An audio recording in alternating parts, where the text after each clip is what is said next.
Agatin missing chitab kalenjin atinye kamangunet ne ole ichamegei nui tugul negere ketesiet nebo Kass TV eng betut niton bo komut kasi nebo tarik 15 arawet ko nebo 8 kenyitab 2025. Tetutiet neitun en inguni kongete studio nebo Kass TV ko tetutiet nebo Kass Mashinani ole kibendi kegushini gong logoiwek chetesetai kobitunen komoswek cheterterchin chebo emoni. Itagat missing kigurenon Caroline Kiplagat. Ngetaunen county nebo Kericho ole en inguni ko tesetai County Assembly nebo Kericho ak tetutiet noton nebo kasetab motion nebo istoetab Governor Dr. Eric Mutai en oret nebo impeachment. Mitei kora Governor noton Dr. Mutai en tetutik chuton tesetai en County Assembly nebo Kericho kogas ako walut kirwagutik che anan lelutik che moitoen en County Assembly noton nebo Kericho. Sang nebo County Assembly noton kokago mangugei chongindagab biikab emet ko moche koger kotiche kole tos ne tesetai kobaten logoiwek chekitinye ko mito barak itondo nebo ripsetab kalyet. Ak inguni kinyoru en oret nebo agenge en agenge tetutik chetesetai en orit nebo County Assembly nebo Kericho. Ward, namely Chemosot Ward, alone getting projects worth 21 million shillings, 701,590. While there are many other wards, not only in other sub-counties, but even in Bureti sub-county, which received not a single project under the fund.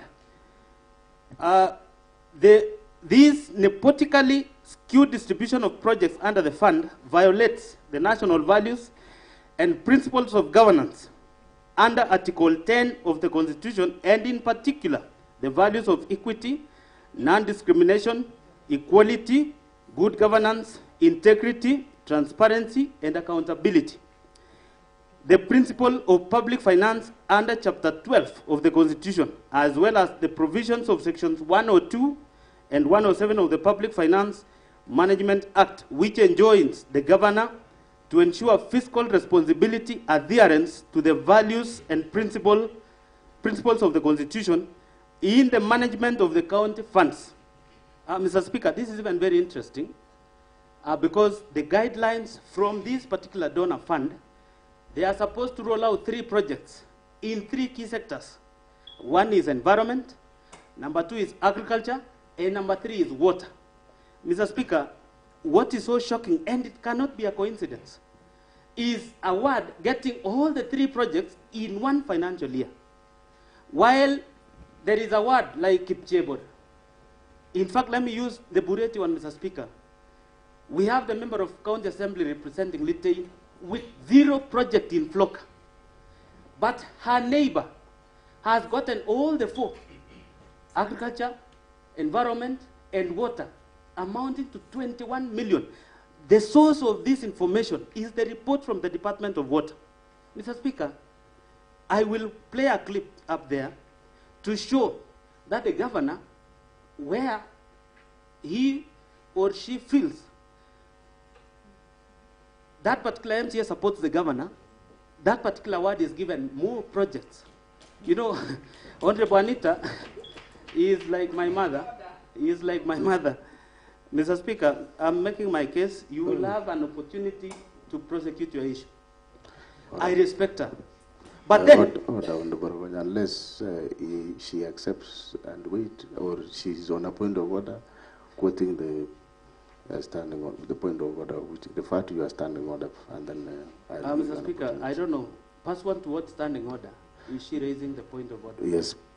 We give her an opportunity. Yes, proceed now, Honorable Anita. So you can take your seat, Honorable Rowan.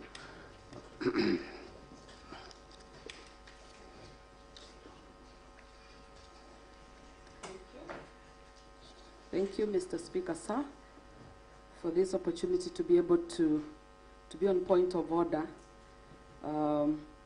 Section 101 that talks about upon a motion other than a motion by way of amendment to a question proposed by the Speaker, a member may second by rising in his or her place and signify acquittance by bowing the head. A member shall reserve same rights of speech as member would have had other members have seconded submotion. Mr. Speaker, allow me to interject and ask for support or evidence of the 4 or 3 departments that the mover of this motion has talked about having my ward benefited. Because, Mr. Speaker, sir, being a representative of the people of Chemosot and all of us in this house, Mr. Speaker, sir, I know that the Flocker project went through a committee, Mr. Speaker, sir, that approved all the projects to be done. Mr. Speaker, sir, for the motion mover to talk about Chemosot being a beneficiary and not look into what other committees from other wards provided for them not to qualify, Mr. Speaker, sir, this is not fair. Thank you. All right, honorable members, I don't want to embarrass you when I say you refer to as standing orders. Honorable Anita, of course, you will have an opportunity to maybe raise those issues in the debate, because you've actually quoted 101, which you have a right of speech. At the same time, I know you have also Honorable Kiprotich standing order number 98, which actually I want to believe you are the one building on responsibility for statement of fact. So let us we can let us address the issues when that time comes, so that we also avoid maybe moving back and forth. So let's proceed on the one. Thank you, Mr. Speaker. I was reminded that she quoted the wrong standing order. But then, Mr. Speaker, I want to beg that there is a clip that I wish be played where the honorable member herself is addressing the public. This was in Kusumek, in her ward, during the homecoming ceremony of the area director, one Mr. Langat. The ICT team.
Thank you, Mr. Speaker. Mr. Speaker, if we play that clip to the end, the honorable member is already even trying to say that the neighboring member of County Assembly, that is Honorable Vincent Kirui, is somebody. Honorable Kiprotich, can you just play it to the end, okay, please? Yes.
Order on the members.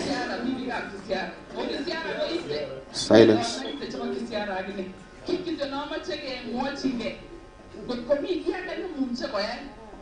nesire choni owe kiewe kun go to ye no munirane ga kurge chai kigale desyo kwandi chot maite. Okay, proceed. Mr. Speaker, Yes. Let me translate for the sake of those who might not. Honorable Anita is telling the members of public what she is able to get from the governor, more than what she has in her own budget. Mr. Speaker, she even goes an extra mile and says that she is going to ensure that she requests on behalf of the member of County Assembly representing Litein and the neighboring wards. Mr. Speaker, in short, we have what we call schedule, Mr. Speaker. If the Honorable Anita gets more projects than what is budgeted for our ward, that means that is what we call the skewed development, engineered by the governor. Because one of the most favorite items she is for the governor is the Honorable Anita. I know because maybe that is where the governor resides, that is her MCA. But again, I'm aware Honorable Kiptuya, not Kiptuya, Honorable Vincent Kirui is where the governor comes from. I wish the very same treatment Honorable Anita gets is the very same treatment the people of Litein gets, because that is what we need. Mr. Speaker, I can confirm that I have had issues with the governor in the manner in which projects are distributed. In the previous financial year, I lost 10 million worth of roads because perhaps I moved the previous impeachment. In this financial year that has come to an end, works from the committee on the pending bills, where I sat as a vice chair, and Honorable Vincent Godin was the chair, I lost close to 13 million shillings without explanation, Mr. Speaker. That is the money that goes to a ward like that one we've talked about, Mr. Speaker. And that is wrong because, one, Mr. Speaker, in law there is what we call jural correlatives. Where we have a right, there is a duty. The people I represent have a right to water, to roads, and anything.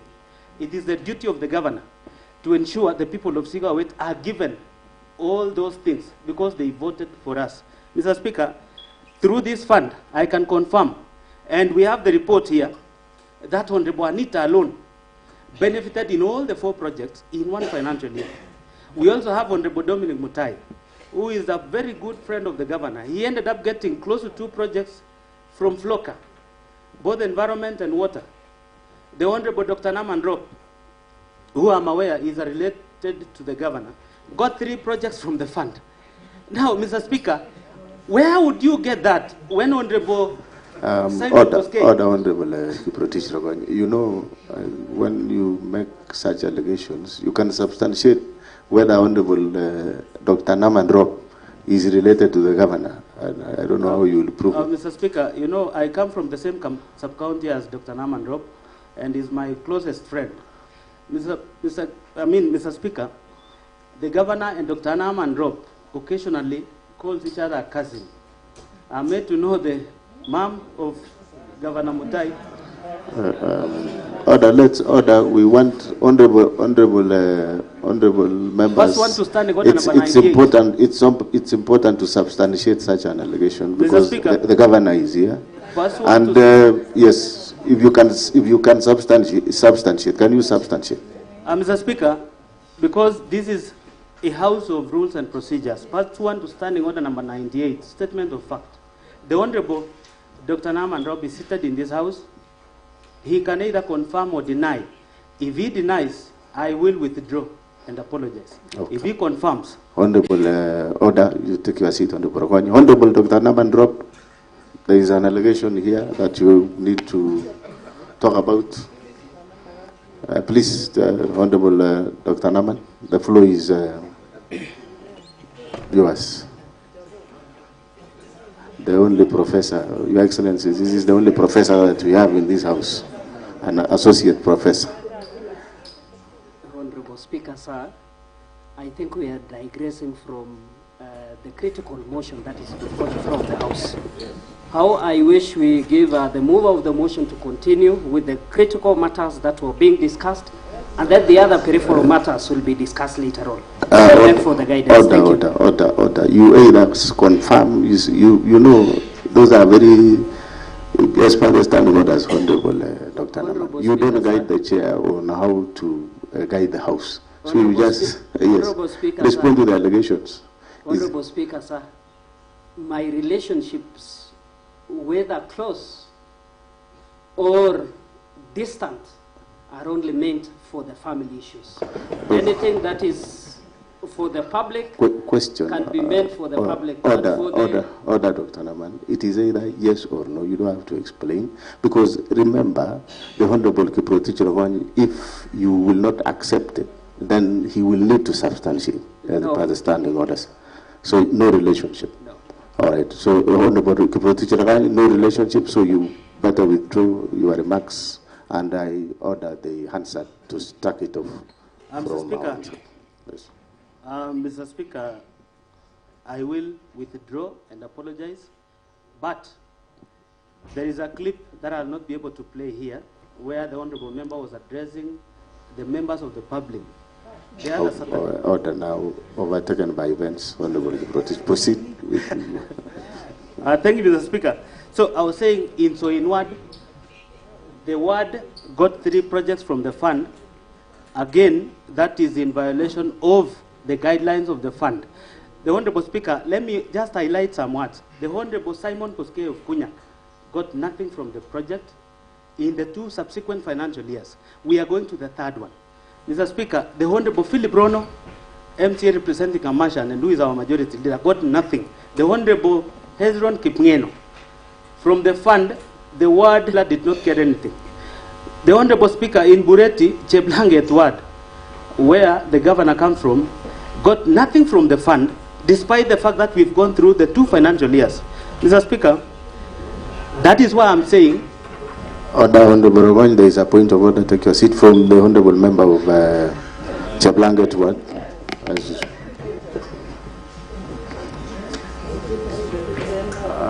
Thank you, Mr. Speaker, sir, for giving me this opportunity to stand on a point of order number 98 on statement of facts. I'm lucky to have been a member to the Committee on Environment, and the flocker gave my ward a project. They supplied avocados of 2.9 million. So, just like you have said, Mr. Speaker, that you alleges must prove.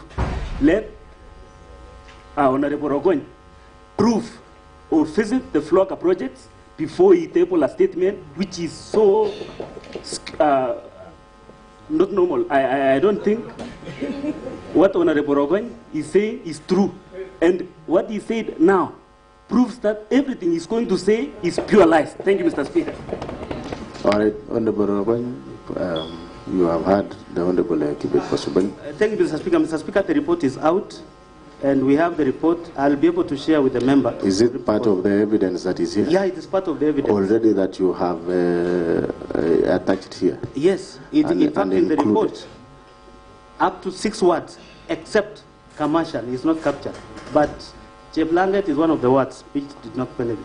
Now that the member has confirmed got of avocados, allow me to proceed, Mr. Speaker. Order, Honorable Members, so that we may not waste a lot of time, I'll direct that Honorable Kiprotich Ravani, I would like you to stick to the very issues that are in this substantive motion.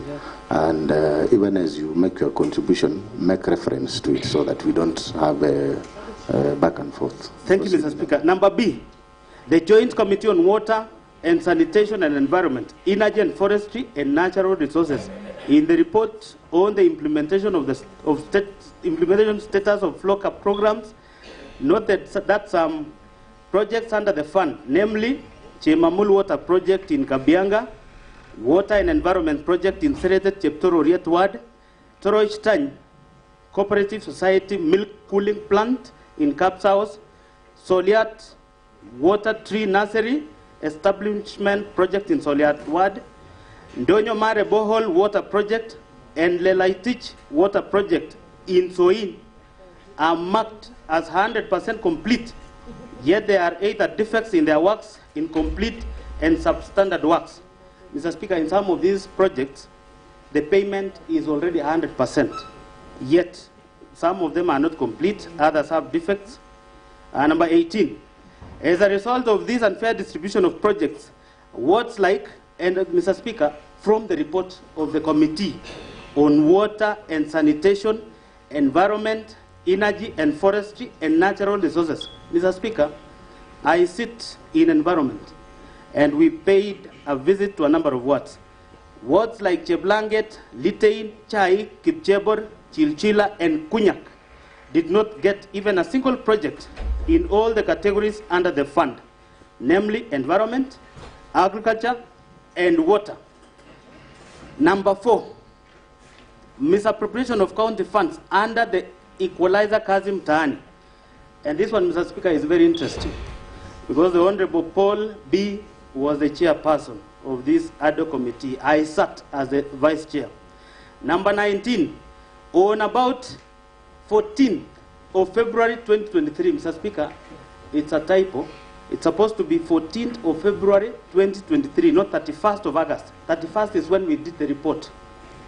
The governor engaged in gross violation of Article 10, 183, 201, 207, and 208 of the Constitution, and sections 102, 109, and 110 of the Public Finance Management Act 2012 by launching a program dubbed Equalizer Kass Mashinani Initiative and drawing county funds towards the initiative without a legislation to anchor the initiative, public participation, prior approval of the county assembly and the controller of budget, and prior approval of the budget and appropriation committee approval. Mr. Speaker, under the fund, a total of Kenya shillings 39 million were paid without proper tendering, local service orders, and for the services which were not delivered.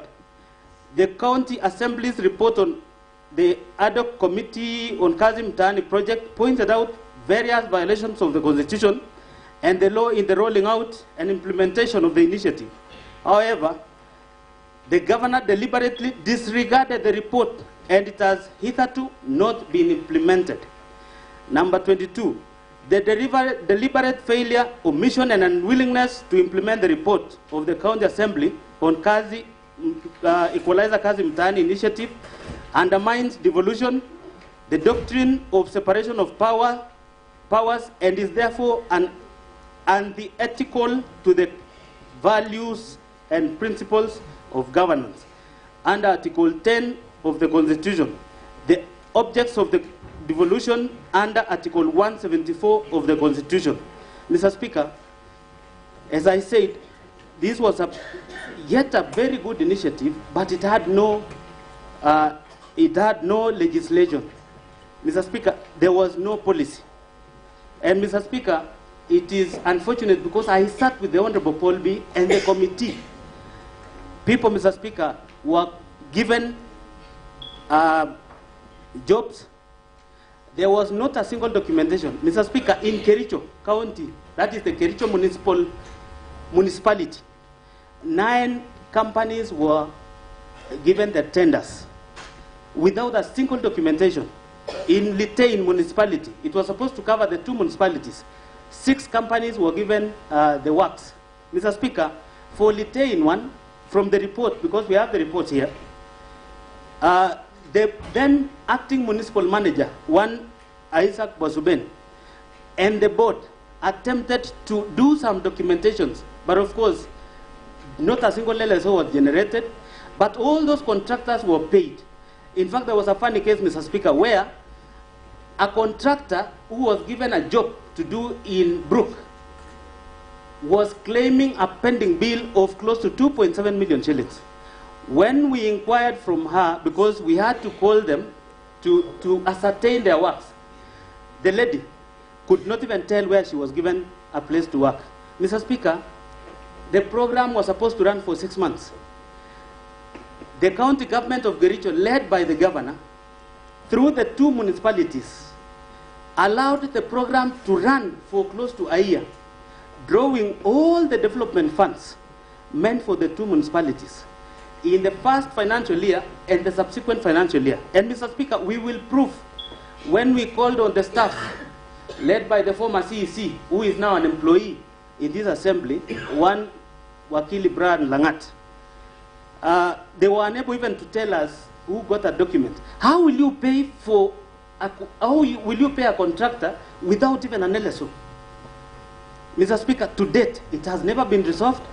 And this one, Your Excellency, will actually pin you down because one, we did a report, not a single money was recovered from those fictitious payments that were made to the various contractors.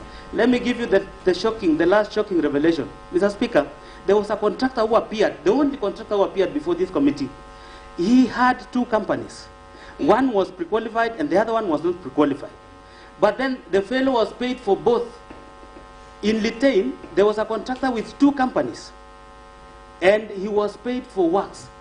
And then lastly, the funny scenario, Mr. Speaker, a contractor was given a job in Kapp's House, Kapsoit, and Kapsuser, gave a list of laborers who were working in Kapp's House. The same list was taken to Kapsoit, and the same list was taken to Kapsuser. How on earth is that possible? How will you take somebody who works in Kapp's House to go to Kapsoit, and then finally to go to... So the list that was generated, Mr. Speaker, was only meant to account for the money is paid to that contractor. Mr. Speaker, we lost 39 million shillings, and I'm happy because the report will vindicate the committee that sat to investigate the entire ordeal. Number 5, Roman number 5, misappropriation of funds under the strategic intervention projects, that is the SIPs. Number 23, in various dates during the financial year 2024-2025, the governor engaged in gross violation of Article 10, 183, 201, 207, and 208 of the Constitution, and Sections 102, 109, and 110 of the Public Finance Management Act 2012 by overseeing misappropriation of various projects under the Strategic Intervention Projects Fund. Number 24, for instance, the project of upgrading of Kunyak Dispensary to Health Center, which is retender project for the construction and renovation of various facilities within the health center by MS Belitra Enterprises Limited for Kenya shillings 44,756,846.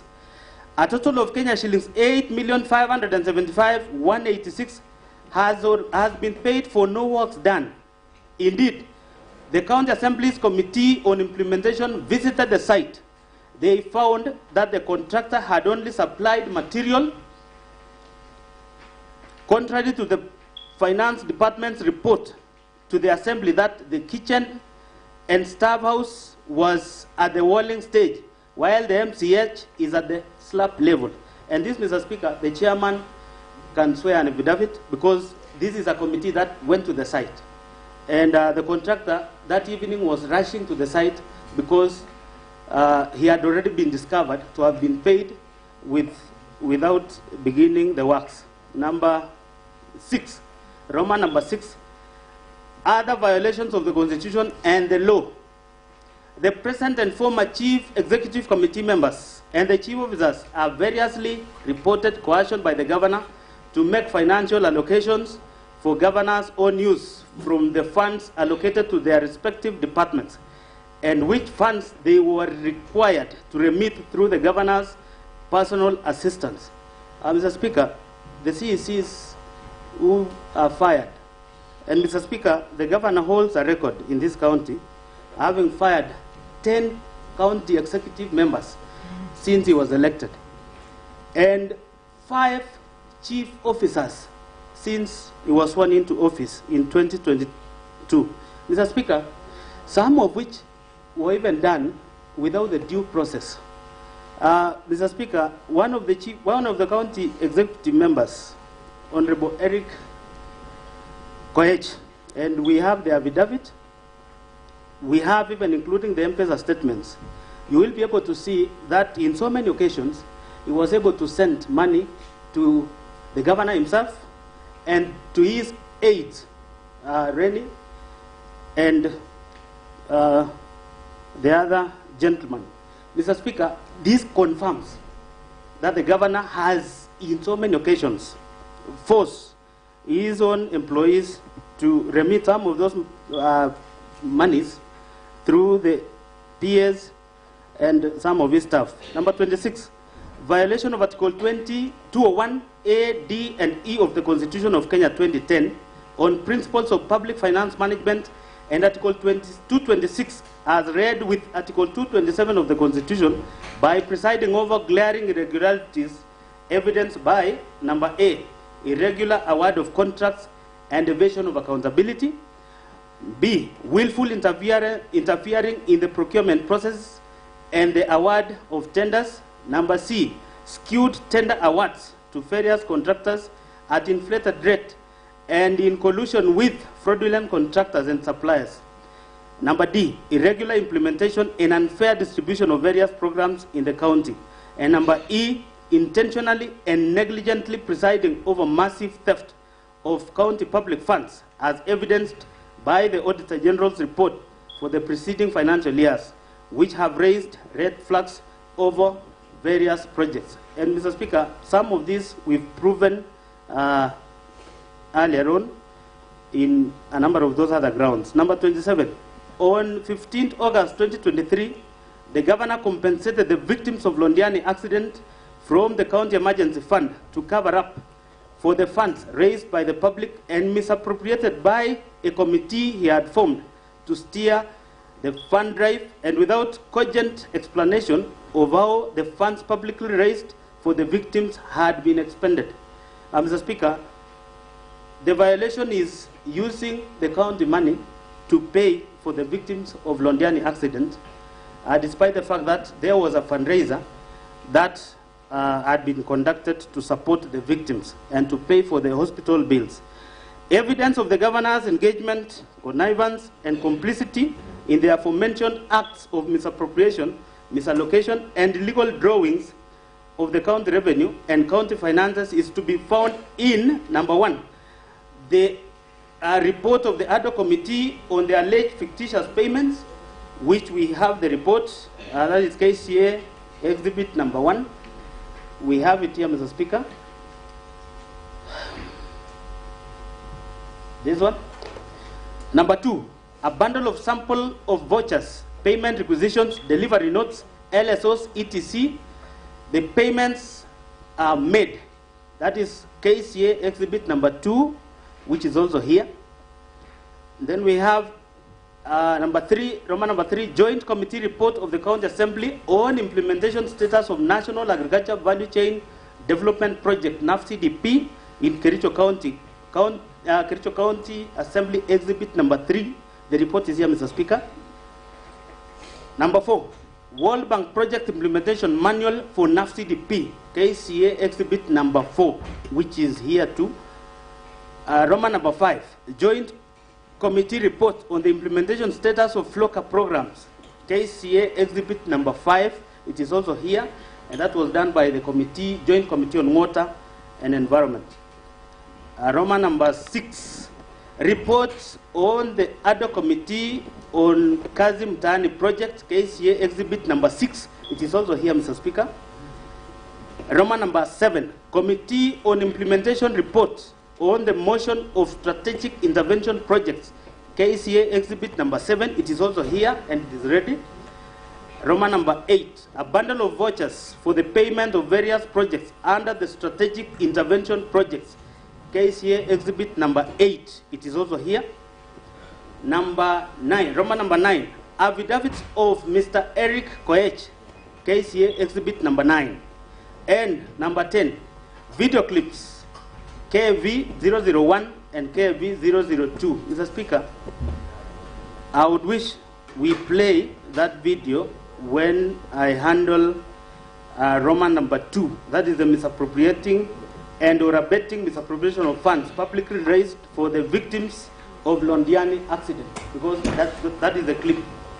Number 1, on various dates between 4th July 2023 and 9th July 2023, the governor grossly violated provisions of Article 10, 73 and 75 of the Constitution and sections 29 and 34 of the Leadership and Integrity Act 2012 by number A, overseeing misappropriation of funds raised for the victims of horrendous Londiani Junction accident tragedy, in which over Kenya shillings 9 million of public raised funds were lost. Number B, redirecting on his undertaking to implement the report of the County Assembly's ad hoc committee formed to probe the misappropriation of funds meant for the victims of the accident. There is evidence that the governor filed a suit and or supported a suit by those implicated in the report of the County Assembly's ad hoc committee. So, committee in Kericho, ELCR code petition number E006 of 2023. That is Dr. Wesley Bor and 5 others versus the governor, the county government of Kericho, and others. And Kericho ELCR petition number E014 of 2023. That is Victor Tum and others versus the Kericho, the governor, Kericho County government, and others. Number C, being personally and directly complicit in the flawed award of direct tenders for the service providers during the fundraiser and requiem mass of the victims of the accident. Number D, the county governor has in this regard committed numerous and various acts in the course of his duties that are contrary to and in violation of the Constitution and laws of Kenya. These include, number 1, the authenticity of various payments made cannot be confirmed. The fact that the exact amount of money expended from the sum collected during the fundraiser points to impropriety and suggests a clear fraud on those whom the funds ought to have benefited. Roman number 2, a total of Kenya shillings 13,682,660 was collected at the fundraiser. A sum of Kenya shillings 423,000 was purportedly expended as pastors' facilitation, transport fund, field preparation, lunches and refreshments, printing, publishing, and radio announcements. Other payments that were approved from the fund were the Kericho County Referral Hospital, Kenya shillings 2,037,524, Londiani Hospital, Kenya shillings 1,534,190, Supertrix Limited, Kenya shillings 2,945,000, Supershine Limited, Kenya shillings 411,000, Race Hotel, Kenya shillings 100,000, County Commissioners Fuel, Kenya shillings 300,000, etc. Number 3, that when Kenyans from all walks of life voluntarily made contributions to aid the victims of the tragedy, it was never intended or anticipated that the funds would be misappropriated with the blessings of the governor, who had a higher calling to ensure the money is accounted for to the last coin, and whom the people bestowed their trust. Roman number 4, the governor issued contradictory statements insofar as the use of the fund is concerned. The contradictory statements point to his being complicit in the manner. Roman number 5, while the governor is on record indicating that the medical bills for all the victims would be waived and taken care of by the county government, it is not clear why had the money to be paid out from the fund collected to various public hospitals against the express and unequivocal representations of the governor. Mr. Speaker, we have the clips, and before even we play those clips, this was the most unfortunate incident that happened in July. Mr. Speaker, I know you come from Kipkelion East, and quite a number of times you pass by Londiani Junction. Mr. Speaker, look at those people who, conduct their businesses there. Those selling maize, those selling some food produces, the border fellows around that center. Mr. Speaker, these are the people who are trying to make the least out of what they sell. Think of those selling maize choma, Mr. Speaker. The much that particular person can make out of that is 10 shillings per maize cob, or I don't know what we call that, the mahindi choma. But then, Mr. Speaker, when the accident came, these are the people who could not afford even the medical bills. Mr. Speaker, the fundraiser was hurriedly done, and the members of the public gave their monies in kind. First of all, Mr. Speaker, immediately the accident happened, the former deputy president landed in the site.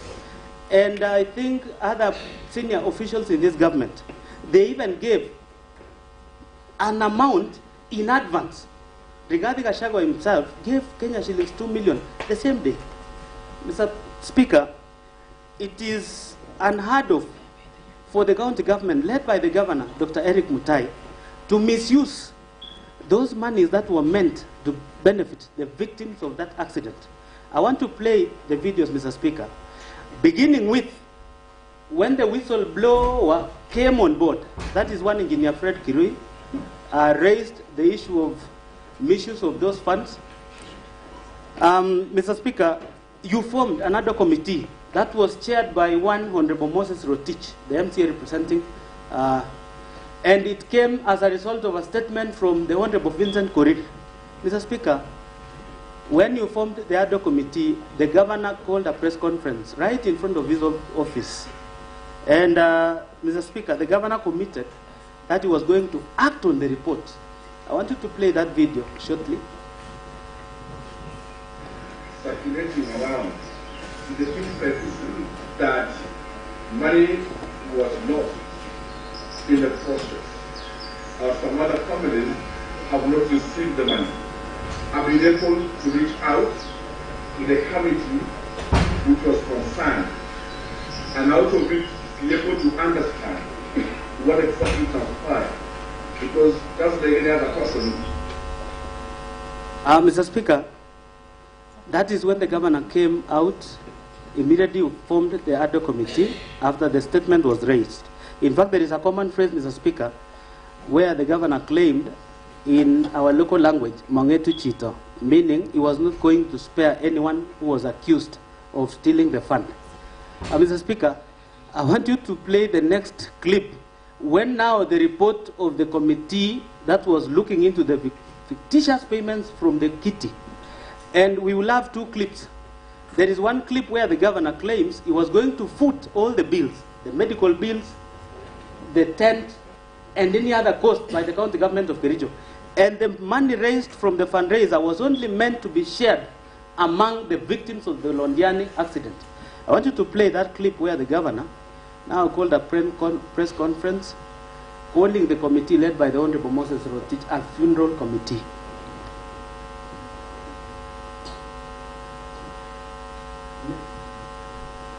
I must admit that having looked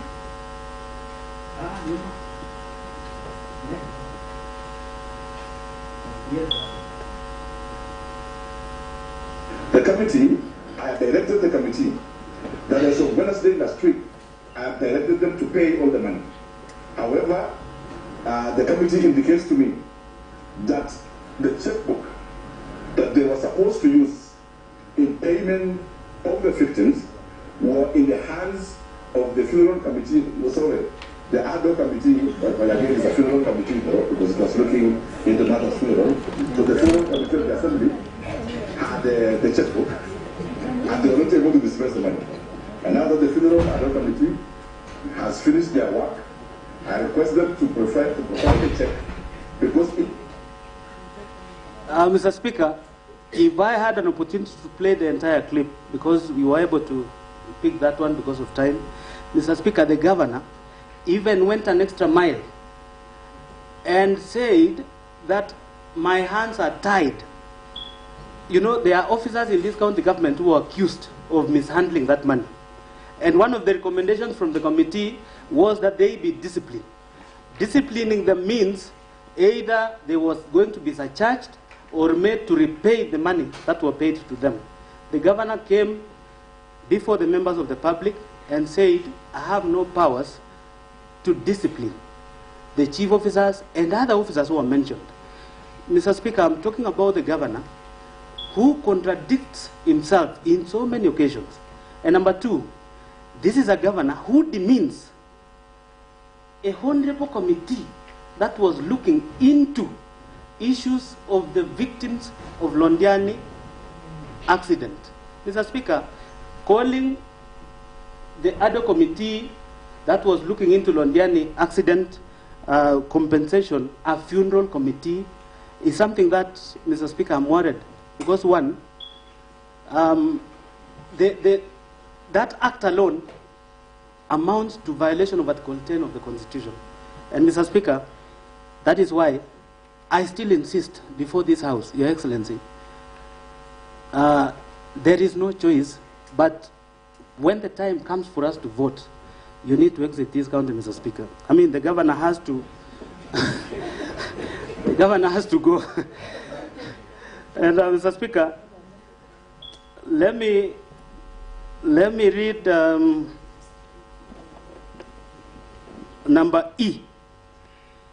By his acts of omission and commission, the governor has grossly violated Article 75 of the Constitution, which demands that a state officer shall, whether in public or private, behave in a manner that avoids conflicts of interest between personal interest and the public or official interest, or compromises public interest in favor of personal interest. Number F, by overseeing the misappropriation of the funds aimed at assisting victims of the accident, the governor violated Article 73(2), which demands from him selfless service based solely on public interest, demonstrated by honesty in execution of his duties, accountability to the public,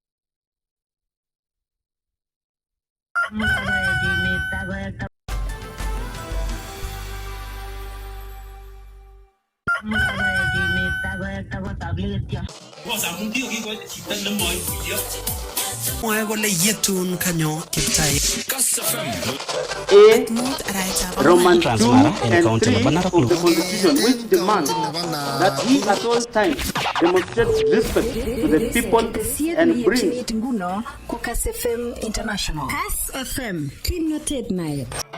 Gospel Sunday, negata Michael Rab lagata kwa nenda telea kembo komen. Nguna ko site agenge ak dege shaguptem ak angwan jago sito engolep today takat kaine ko boasa kembo. Kaine nyugo triza chirorot. Kagewege asegete style siasa de we meet up. I mean Mr. DJ. Hey Cheche 254. Agana the mighty DJ Kabutula Wadi. Kandiba Amos stop ko yani. Kila Jumapili kongetege site city awe site managaye. Enolip Kass FM International. It is a Friday. Yes, a Friday meto baba. Ingete na kuru baga bilicho. 35 shillings. Na kuru tukericho. Wagi 35. Titi kudo de watu nani sana ni goso ni mite na gosto ndenyo. Wednesday. Aba negut ko baga nyit ko na. Ogasaka sanyon ago tige go utere. Kass FM. Kinoted Night.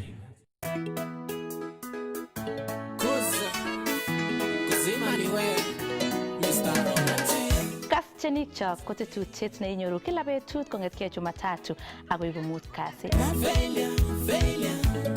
Nami tane kama safe studio asakobit ale kagonin chenwogik che moto moto.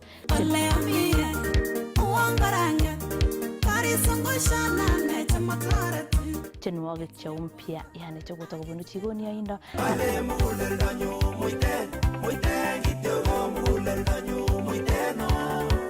Anangora chenwogik che kibogeny yani TBT. Akanere chiro tipto chikila betut sai taman agenge ako sai taman akaeng akebeberiat nebo koskoling. Say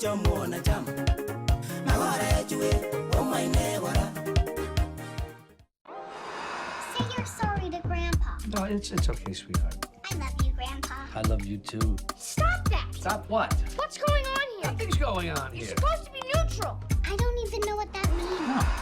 You have a winning personality. I guess I got yours by mistake. kind of met someone. Oh, yeah? Yeah. What's this one's name?